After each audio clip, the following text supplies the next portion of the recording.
Assalamualaikum warahmatullahi wabarakatuh. Alhamdulillahi qail alladzi khalaqal mauta wal hayata liyabluwakum ayyukum ahsanu amala. Asyhadu an la ilaha illallah wahdahu la syarika lah wa asyhadu anna sayyidina Muhammadan abduhu wa rasuluhu la nabiyya ba'dah. Allahumma sholli wa sallim wa barik ala sayyidina Muhammad ibni Abdillah wa la haula wa la quwata illa billah amma ba'd. Ila hadratin Nabil Mustafa Muhammadin sallallahu alaihi wasallam wa ila hadrati almarhum Masjid Kempot. Al-Fatihah. Bismillahirrahmanirrahim. Alhamdulillahirabbil alamin arrahmanir rahim maliki yaumiddin. Iyyaka na'budu wa iyyaka nasta'in ihdinas siratal mustaqim. Siratal ladzina an'amta 'alaihim ghairil maghdubi 'alaihim waladdallin. Keluarga besar almarhum, mobil khusus Mbak Yan yang saya hormati, Bapak Ibu, hadirin hadirat, mobil khusus para sobat ambiar yang saya cintai. Saya hari ini banyak dapat pertanyaan dari kawan-kawan wartawan. Kenapa Masjid Kempot sudah 40 hari berpulang? Karyanya masih tetap dikenang, masih ada konser untuk mengenang beliau seperti malam hari ini di Indosiar. Masih banyak acara-acara yang dilakukan atas nama mengenang Didi Kempot. Hebatnya Didi Kempot di mana? Bapak Ibu yang saya muliakan, saya mencatat hidup dan mati yang paling sukses itu sederhana. Orang yang hidup dan matinya hebat itu siapa? Orang yang hidupnya membahagiakan orang dan matinya tidak menyusahkan orang. Tolong yang jilbabnya pink didengarkan ya. Mustowo pink.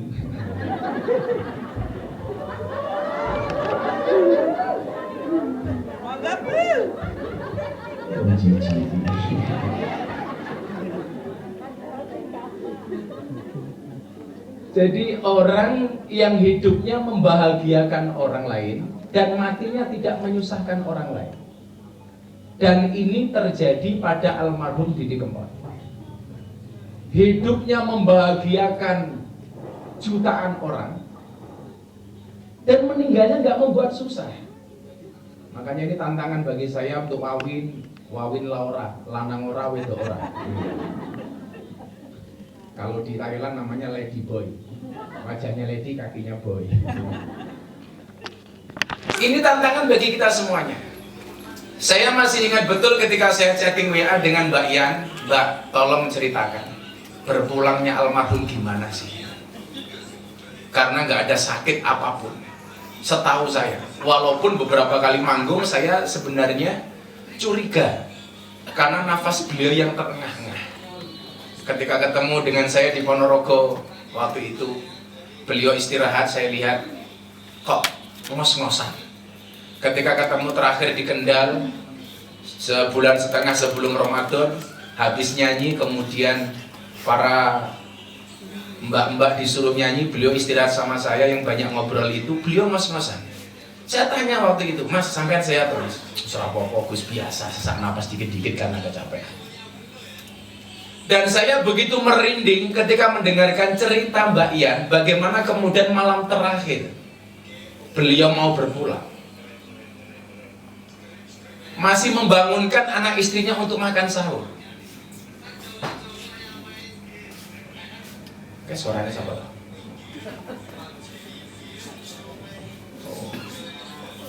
Ana suara orang rupai biasanya entut.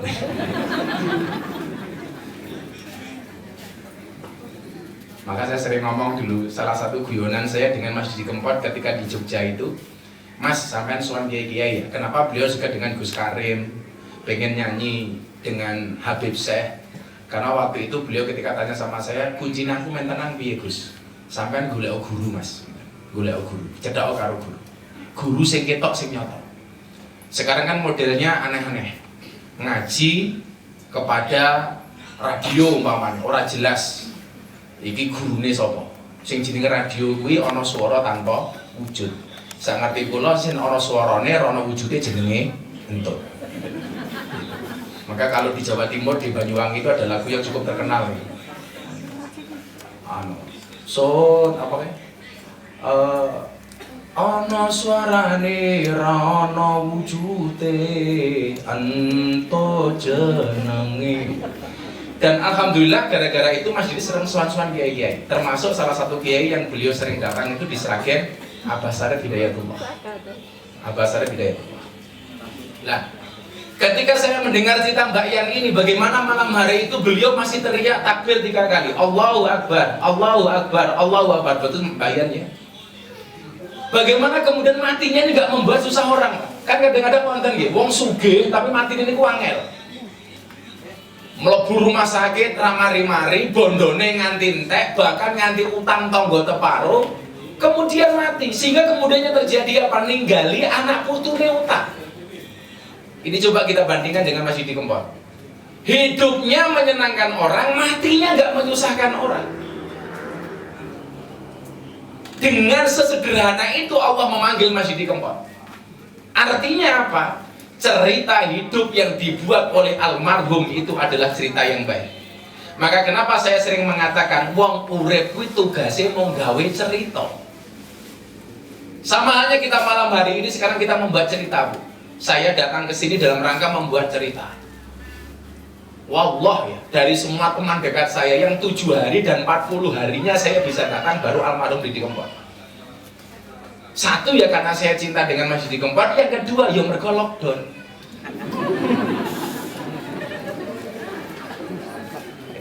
Makanya hati-hati nih, kalau sekarang pemerintah mengatakan ayo kita masuk new normal. New ini anyaran, normal lagi waras. Jadi waras anyaran.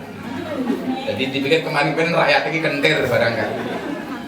Maka tolong dicatat, new normal itu dihadirkan karena faktor ekonomi, bukan karena sudah aman dari pandemi. Makanya kenapa ibu harus bermasker nih? Walaupun saya nggak yakin Anda itu bermasker karena takut dengan corona atau karena merongos, saya juga nggak tahu ya. Membuat cerita dan durasinya ini nggak lama. Durasi orang membuat cerita itu hanya antara gegem dan begar. Almarhum Didi Kempot dipanggil oleh Allah dari umur hari lahir sampai beliau meninggal hanya 53 tahun. Makanya kalau kemudian Ronggo Warsito urip mau mampir ngombe itu lumrah. Orang lahir itu, orang hidup itu disuruh membuat cerita Bapak Ibu itu hanya antara gegem dan begar. Maksudnya apa? Bayi lahir tangan dalam keadaan gegem, orang mati semuanya mati dalam keadaan begar. Ibu-ibu yang biasa melahirkan nyuwun sewu, lah bayi lahir kok tangannya gegem apa mboten? Gegem. Kenapa bayi lahir tangannya gegem? Lah begar rusak dalane, Pak. Obras mbahmu kok obras? Gegem. Maksudnya apa? Pengen menggenggam dunia seisinya, semuanya pengen digenggam, Pak. Dunia pengen digenggam, harta pengen digenggam, tanah, mobil, sertifikat, deposito pengen digenggam, kamera pengen digenggam, HP pengen digenggam. Tapi sekuat apapun kita menggenggam harta dunia, begitu orang mati tangannya begar, Pak. Saya biasa nunggoni orang mati, Pak. Orang mati tangannya mesti begar. Gak ada orang mati tangannya gegem, Bu, kecuali petinju mati di ring. Pasti begar. Ini maksudnya apa? Cul. Semua yang kita bawa bakal dicul. Duit cul, mobil cul, sertifikat cul, bojo ayu lemu kaya Mbak Yan cul. Santai aja Mbak Yan, insyaallah kuat. Aku ndelok jenengan mesem kok sepeneng mboten, Pak. Susah kula ndelok jenengan merengut, susah nangis. Aku melu susah, Mbak. Wis lemu nangis, wah jan serem.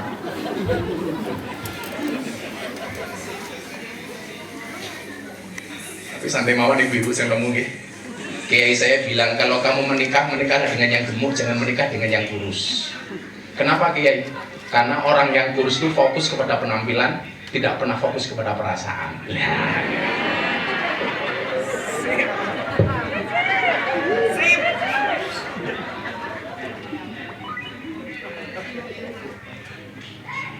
Wawin ini tidak ada cewek, yang apa tetap nggak pernah jadian. Tugasnya hanya gegem dan began, dan durasinya nggak panjang, hanya antara adzan dan sholat. Bayi lahir diadani, wong mati disolati. Jarak antara adzan dan sholat itu nggak panjang. Dan apa yang kita banggakan? Bakal licul. Makanya salah satu syair yang dulu sebenarnya saya pernah rasa-rasa di pondok tuh Mbak Yan, tolong Mas Kompot ini bisa dibuat lagu jenengan sing ahli. Saya punya syairan. Yen wis mati bondo ra melu, bojo ayu wis ana sing nemu, wis ana sing nemu. Sing ning kubur rasane lara, anak bojo ra tau ndonga. Sing ning kubur padha tangisan, anak bojo rebutan warisan. Sholatullah salamullah Rasulillah, sholatullah salamullah ala yasin habibillah. Sholatullah salamullah ala yasin habibillah. Makanya kemudian pertanyaannya, mergo wong urip niku mboten suwe, apa yang harus kita lakukan? Maka Al-Quran mengatakan alladzi khalaqal mauta wal hayata liyabluwakum ayyukum ahsanu amala. Gawe cerita sing apik. Maka kalau orang itu ceritanya baik, begitu dia mati Bu dikenang. Soekarno meninggal dengan meninggalkan cerita yang baik. Dikenang Bu. Jadi nama bandara Soekarno-Hatta. Jadi nama gelora Bung Karno. Jadi nama jalan Soekarno. Dikenang. Gus Dur namanya baik, meninggal sampai hari ini masih dikenang. Makamnya nggak pernah berhenti dari orang berziarah. Kenapa? Meninggalkan sesuatu yang baik. Dikenang. Hari ini almarhum Didi Kempot dikenang. Bahkan wali kota bikin patung prasasti. Dikenang. Makanya kalau Wawin ini ceritanya baik, bisa juga dikenang Win. Kalau Bung Karno jadi nama gelora, jadi nama stadion, Wawin orangnya baik meninggal, kan minimal bisa jadi nama toilet Win, kan lumayan.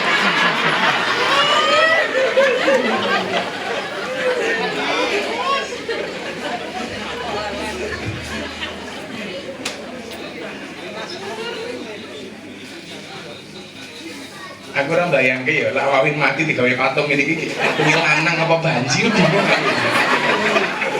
Gelungan iki semangat. Ya Allah. Maka ketika ada wartawan tanya sama saya, kenapa kok Mas Dikempot begitu dikenang? Bapak Ibu rahimakumullah, saya mencatat begini. Ada 4 jalan supaya orang itu menjadi viral. Anda silakan pilih yang mana. Itu teman-teman artis atau siapapun yang pengen viral, itu caranya cuma ada 4 ini. Satu, melawan orang yang besar. Jadi hari ini kalau orang pengen cepat terkenal gampang, bikin YouTube, bikin video, ngonek-ngonekin presiden, melawan pemerintah, itu pasti cepat terkenal. Tapi nggak lama, cepat ditengkap. Makanya di Indonesia itu sekarang yang lagi heboh kan 2. Jadi 1, gampang menghina orang, yang kedua adalah gampang minta maaf.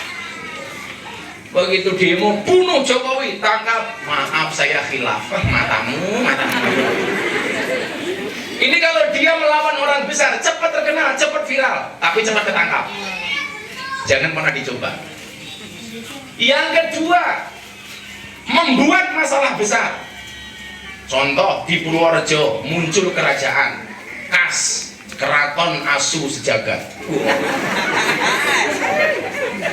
Kondang Pak Bu, viral, betul Pak, tapi nggak lama. Siapa rajanya? Mantan bakul angkringan, jadi raja. Permausurinya nyewa. Belum selesai di Bandung muncul Bu, Sunda Emperan, muncul lagi. Ini orang membuat masalah besar, cepat terkenal. Kemudian yang ketiga, menyelesaikan masalah besar. Kalau ada masalah besar Anda selesaikan, saya jamin Anda viral. Dan yang keempat yang dilakukan oleh almarhum Didi Kempot, membuat sesuatu yang besar. Apa yang beliau lakukan? Lagu-lagu Jawa yang dulu hanya dicintai oleh orang Jawa, bahkan orang Jawa banyak yang tidak suka dengan lagu Jawa, tetapi yang dilakukan oleh almarhum, jangankan orang Jawa, orang Suriname, bahkan orang Amerika, banyak yang kemudian cover lagunya almarhum Didi Kempot, membuat sesuatu yang besar. Pertanyaannya, mampu nggak kita seperti almarhum? Gak cerita. Makanya hari ini kita ke sini 40 hari. Ini belajar dari beliau. Wong murid itu langsung niteni, neroke, nambahi. Kok masih di Kempot bisa sukses? Kenapa sih tak titeni? Oh, caranya begini, tak teroke. Walaupun Anda menirukan almarhum, pasti gak bisa. 700 lagu beliau buat. Coba 700 lagu beliau buat. Dari dulu sampai sekarang saja lagu anak-anak di TK itu gak pernah berubah, Bu. Itu tok sampai saya bosen. Dan lagunya banyak yang ngawur. Po ame-ame, belalang kupu-kupu, siang makan nasi, kalau malam minum susu. Ini lagu ngawur, Bu. Walang dan kupu-kupu mana kalau siang makan nasi, malam minum susu? Walang kok cangkeme celutak iki ngopo? Dari dulu sampai sekarang gak berubah. Lagian kalau lagu ini dinyanyikan oleh anak-anak, salah Bapak Ibu. Yang siang makan nasi malam minum susu itu anaknya apa bapaknya? Bapaknya, Bu. Lagu kok ngawur. Ada lagi lagu sing nyembah ning. Burung kakak tua hinggap di jendela, nenek sudah tua giginya tinggal 2. Bila yang ngawur tapi mbahnya metu anak putune sekolah, nenek sudah tua giginya di jendela, kan ngawur. Dari dulu sampai sekarang nggak berubah. Sementara almarhum 700 lagu. Bahkan kemarin saya ketika dikirimi lagu terakhir yang dibuat oleh almarhum yang segera launching, apa Mbak judulnya? Istighfar Sakuate, saya merinding. Jadi lagu almarhum terakhir yang segera mau di launching itu adalah judulnya Istighfar Sakuate. Masya Allah. Saya aja tiap hari ngaji kepikir lagu seperti ini, Pak. Ini almarhum kepikir. Makanya kalau saya ditanya orang bagaimana menurut Gus Miftah atas kematian Didi Kempot, apakah baik? Sangat baik. Sangat baik. Ciri-cirinya apa? Matinya tidak membuat susah orang lain. Makanya Bapak Ibu rahimakumullah, alladzi khalaqal mauta wal hayata liyabluwakum ayyukum ahsanu amala. Ini nggak panjang, durasinya antara gegem dan begar. Jaraknya hanyalah antara adzan dan iqomat, antara adzan dan sholat. Tidak panjang. Tetapi orang-orang seperti ini akan dikenang sepanjang zaman. Maka kalau kita sering mendengar istilah gajah mati meninggalkan gading, harimau mati meninggalkan belang, almarhum Didi Kempot mati meninggalkan karya, Wawin mati meninggalkan di wong emang. Saya tuh sering nyebut nama Wawin do, soalnya aku tahu jadi korbane Wawin.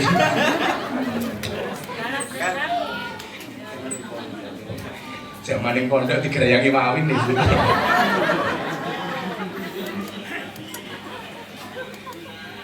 Dan maaf Maret.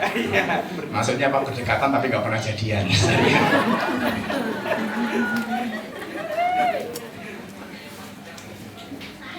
Sallu ala Nabi Muhammad. Maka Bapak Ibu rahimakumullah, kita belajar banyak dari beliau. Orang-orang seperti ini begitu meninggal kok dia banyak membuat bahagia orang lain. Sampai dalam kajian kitab Wasiatul Mustafa yang kemarin saya kaji di bulan Ramadan itu, ternyata Bapak Ibu, ahli ibadah itu derajatnya kalah dengan ahli dermawan, ahli bersedekah. Orang yang ahli sedekah itu derajatnya di mata Allah itu lebih tinggi dibandingkan ahli ibadah. Kenapa demikian? Ahli ibadah dia tidak bisa memberikan manfaat bagi orang lain. Sujud yang dapat manfaat dari sujudnya ya dia sendiri. Tahajud yang dapat pahala dari tahajudnya dia sendiri, sholat yang dapat pahala dari sholatnya ya dia sendiri. Sementara orang-orang dermawan, ahli sedekah, ketika dia melakukan itu, siapa yang mendapatkan manfaat? Semua orang. Makanya ahli ibadah itu derajatnya lebih tinggi dibandingkan ahli ibadah. Ngomong masalah sedekah tidak harus uang, termasuk sedekah kebahagiaan. Maka kenapa Rasulullah mengatakan tabassamuka fi wajhi akhika shadaqah, senyummu kepada saudaramu adalah sedekah. Coba kita lihat berapa banyak orang yang dibuat tersenyum oleh almarhum Didi Kempot. Bagaimana ketika beliau konser, beliau pegang mic nyanyi, beliau tertawa, semua pengunjung tertawa. Beliau tersenyum, semua pengunjung tersenyum. Bahkan ketika di Semarang, saya ketemu wali kota Semarang, Mas Hendi, melihat teman-teman sobat Ambar tuh nangis-nangis sambil ngeruwes-ngeruwes dadane. Saya sama Mas Hendi tuh mikir, kayaknya tenanan apa ora ya? Begitu ambiarnya hati mereka ketika mendengarkan lagu almarhum Didi Kempot. Apakah ini tidak bernilai sodakoh? Sodakoh. Jadi lan jenengan kira sodakoh macem-macem karo wong liya, minimal aja gawe gelo wong liya. Betul, Bu? Lah kowe iki ra iso gawe seneng bojomu, minimal aja gawe susah bojomu. Wong wedok rungokno kupingmu.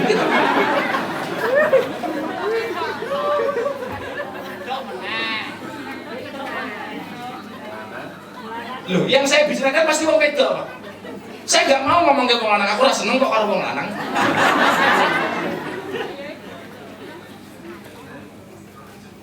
Memang bener kan, Dok?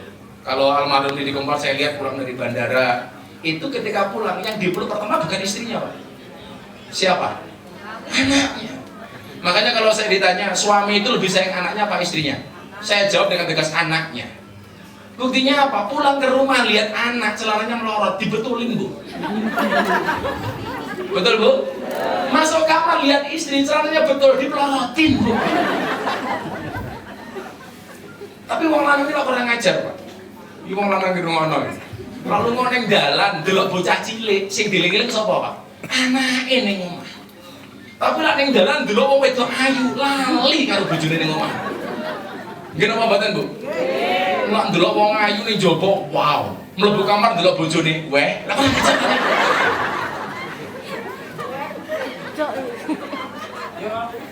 Delok wong liya, wow, kok delok bojone, weh.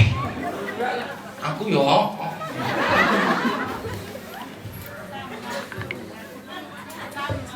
sama mbahmu mesti rondoi. Kamu naksir aku ya? Sorry ya, tuku bawang lalu merica, wis kebacut sayang mau dianggap konco. Lah kada kowe beda mulai. Nah kalau rating baru kopling. Ora iso nyanding mergo kalah glowing.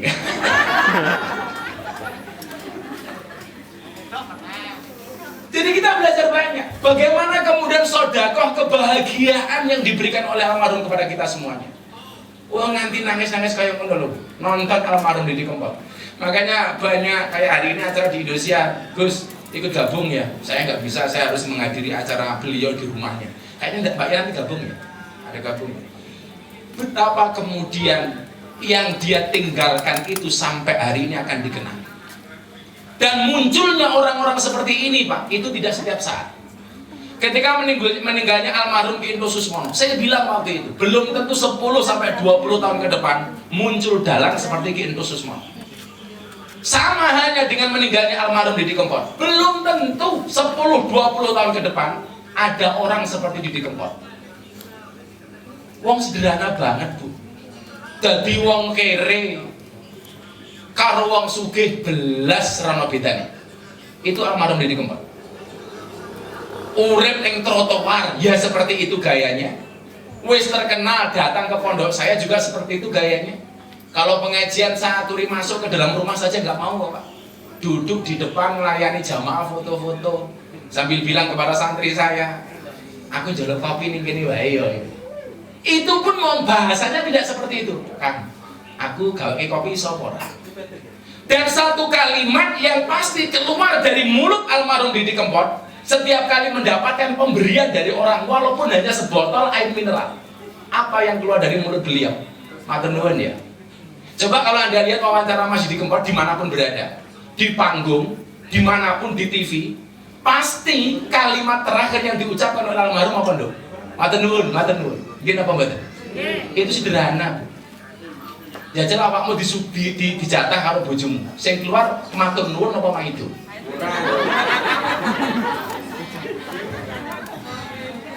Oh, pemenang jilbabnya pink. Ya Allah.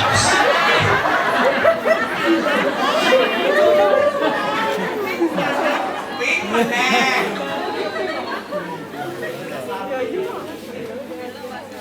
Sing jilbabnya putih insya Allah nih. Luweh parah.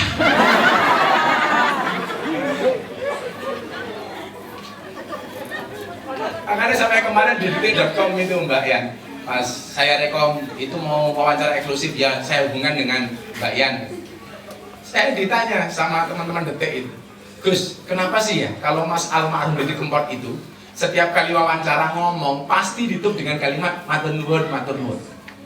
Itu kelihatannya sederhana, Bu. Tapi hanya orang-orang yang banyak syukurnya lah, yang banyak bersyukurnya yang mampu mengucapkan kalimat itu. Awake dhewe niki lho nyuwun sewu dijatah karo bojone pira mawon. Matur nuwun iki lak badhane karo bojone. Kok mung sampeyan to, Pak? Halah ya disyukuri to pira-pira. Nggih, matur nuwun. Begitu kan? Rata-rata seperti itu, Pak. Itu yang saya ceritakan orang Jogja ya, Pak ya. Kalau orang Solo insya Allah lah. Luwih nemen. Beliau setiap kali mengucapkan matur nuwun, matur nuwun, matur nuwun. Ini menggambarkan apa? Perjalanan karir beliau dari beliau ngamen di trotoar di lampu merah sampai beliau terkenal, kemudian agak redup menjadi viral kembali, sama sekali hidupnya tidak berubah. Sama sekali tidak berubah. Maka saya bilang begini, setiap kali beliau bepergian biasanya lupa lah mobil setengahnya almarhum kita mau Fortuner gitu. Pelatih apa kan, Mbak? Gaul ya. Saya bilang sama beliau, Mas, duit mungkin lah oke. Mau itu mobil sing apik titik nyaman. Wah, aku iki nyaman Gus. Coba orang dengan penghasilan sebesar almarhum, ketika saya bilang mbok itu mobil sing luwih apik to Mas nyaman. Wis ora usah Gus. Engko lak pengen nyaman ya numpang awakmu. Coba. Subhanallah. Padahal beliau mau beli Alphard 10 kelakon, Bu. Kelakon. Tapi beliau nggak pernah berubah. Kan banyak sekarang hari ini, mohon maaf, kere begitu munggah balik sudah titik, ya Allah gaya uripe yo ngalah karo tarong berang wong yo kekoi ya melu guyu tenang jilbabnya yo pink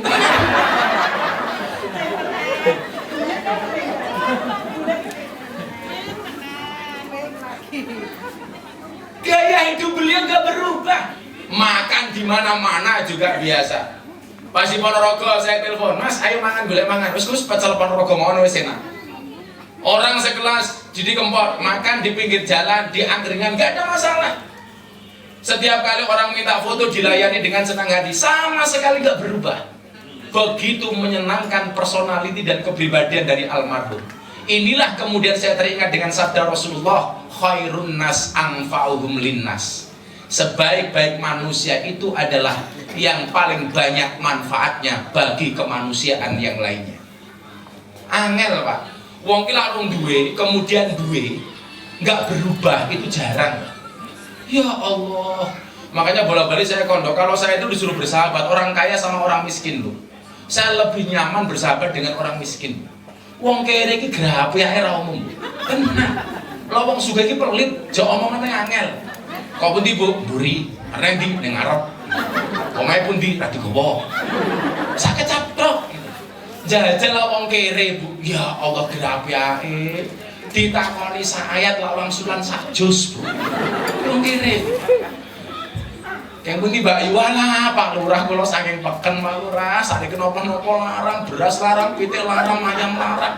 Dadak wae kula teng peken ketemu Gus Miftah, kamangka kula mboten jilbaban kan kula isin Pak Lurah. Sing takon sapa? Lha wong kire Pak guru apik ra. Makanya kalau saya ngaji dengan orang kaya sama orang miskin, lebih menyenangkan orang miskin, Bu. Orang kaya itu kalau pengajian nggak pernah khusyuk, ndase ora gatel dikukuri mergo gelang masih anyar. Dede ngangkat HP nyoteng padahal mau pamer HP-ne anyar. Tenan. Lah wong kene iki lah ngaji mbak khusyuk tangannya dikempet ini. Ngopo lah wong kene ngaji tangannya dikempet? Khawatir gelang karetnya ketok. Ngene iki.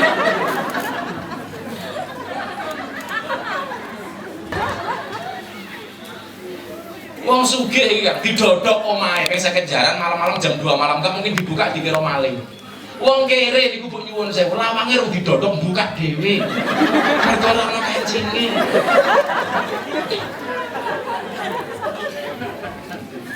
Wong sugih iku omahe dhewe kula takoni wong sugih karo wong kere niku luwih kendel pundi Gus? Wong kere. Buktine apa? Wong sugih niku omahe dipageri dhuwur-dhuwur. Wong kere ora ono omahe sing dipageri. Sing dipageri apa? Nggih mangane kurang kok. Nggih napa mboten, Bu? Dan almarhum Didi Kempot merasakan itu semua. Dari beliau miskin dan duwe apa-apa, dari ngamen sampai duwe apa-apa. Dan ternyata beliau tidak berubah. Maka kalau ada orang sukses, saya sampaikan kepada teman-teman seniman-seniman muda, aja ndelok suksesnya, Bu. Aja ndelok suksesnya nggih. Tapi deloken prosesnya. Saya itu paling nggak suka kalau ada orang membicarakan, wah saya ini masih di Kempot uripe kok enak, tarifnya wis larang, mobilnya oke, omahe oke, dan lain sebagainya. Bagi saya nggak menarik. Menariknya di mana? Bagaimana proses sehingga beliau menjadi orang sukses. Itu yang perlu kita pelajari, Pak. Lah delok ngomong kayak wong, wah kayak saya ini penak, jadi pejabat, mobilnya oke, bondone oke. Kamu nggak pernah tahu loro-lopone ketika dia berjuang. Orang hari ini enak, Gus Miftah santri kata pengajian Jawa itu mudi-mudi kata, jatale kata, kowe ndelok saiki. Kula niku kelingan Bu nggih. Zaman kula teng masjid dadi penjaga masjid James Bond, jaga masjid dan kebon. Kula niku duwe baju putih kaya wawin ngoten iki kula setrika meh subuh niku kula setrika teng masjid. Kampung saya itu kampung pemabuk, Pak. Makanya kalau saya banyak ngaji dengan para pemabuk itu karena kampung yang saya tempat itu kampung pemabuk. Dulu sebelum saya datang mereka semuanya begini. Begitu saya datang semuanya mereka begini. Bukan sholat, Pak. Dulu mereka begini pakai botol, begitu saya datang mereka begini pakai galon, Pak. Gede banget. Kamu pemabuk. Malah dadi gitu. Malah nggak paguyupan pangunci gitu. Paguyupan muncul ciu gitu. Saya ingat betul, Pak. Saya itu mau sholat, baju saya hem cuma satu kok saya ngalus. Jam 5:30 ada anak mabuk masuk ke kamar saya. Baju yang saya gantung niku nyuwun saya dicopot, ditaruh di lantai kemudian diles-iles untuk keset karena dia mabuk. Apakah saya marah? Mboten. Dan jenengan tahu sekarang apa yang terjadi? Setiap H-1 lebaran, bocah sing ngidak-ngidak baju kula niku mara ning pondok njaluk fitrah. Makanya apa? Kalau kemudian Allah berkenan mengangkat seorang Kempot, komunitas pengamen trotoar, Allah mengangkat derajatnya enteng. Qulillahumma malikal mulki tu'til mulka man tasha wa tanzi'ul mulka mimman tasha. Allah niku lak ajeng ngangkat derajate wong semudah membalikkan telapak tangan. Tapi lak pengen ngembrokke nggih gampang. Mila awakmu dadi wong kondang ya aja gaya, dadi wong susah ya aja susah. Biasa-biasa mawon. Allah mampu menjadikan orang miskin jadi kaya. Contohnya sinten, Pak? Saklabah, kere dadi sugih. Allah mampu menghinakan orang kaya. Contohnya sinten? Korun. Allah mampu menjadikan orang biasa jadi raja. Contohnya sinten? Daud. Niku namung tukang ngarit jadi raja. Tukang kayu jadi presiden. Jokowi. Lawan ngasake gampang mawon. Bahkan Allah mampu menjadikan seorang perawan ting-ting lan duwe bojo meteng, Bu. Siapa? Maryam. Lan duwe bojo meteng. Mau kula pesen kali ibu-ibu mriki, anakmu aja melu-melu Maryam. Please deh. Mula sanggon-gon kula ya ngomong to. Tahu ya tahu, bakwan ya bakwan, ayu ya ayu tapi aja murahan. Tahu bulat digoreng dadakan cuwili kira gane 500-an kok. Mosok anakmu gede rasane enak modal gratisan. Kan aku jadi ingin.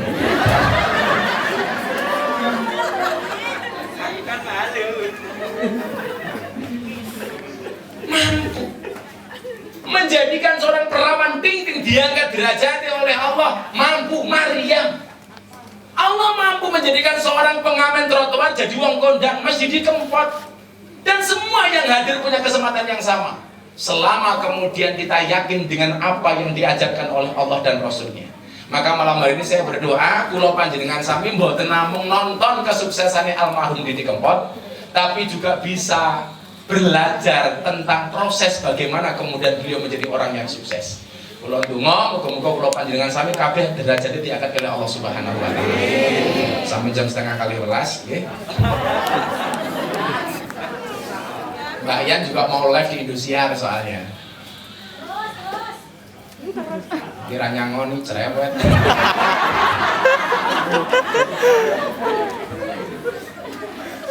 Mungkin besok 100 harinya pas saya di rumah Mbak ya. Saya nggak janji, tapi mudah-mudahan kalau ada waktu saya akan menyempatkan. Juga bareng-bareng mudah-mudahan awal Juli ini sesuai program pemerintah New Normal, kegiatan-kegiatan masyarakat bisa kembali, teman-teman seni bisa kembali manggung. Amin.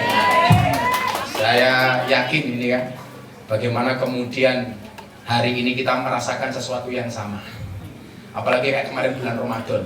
Kuwi wong sing jomblo karo sing duwe bojo kuwi padha derajate. Padha-padha nunggu adzan maghrib. Kita belajar dari orang puasa, Pak. Orang puasa itu haus, lapar, dahaga, dia bisa bersabar. Kenapa? Karena orang puasa yakin adzan maghrib pasti datang. Kenapa hari ini kita dengan ujian Allah berupa corona ini kita harus bersabar? Karena yakinlah Allah tidak akan pernah memberikan soal kecuali memberikan kunci jawabannya. Allah tidak akan pernah memberikan masalah kecuali memberikan jalan keluar dan solusinya.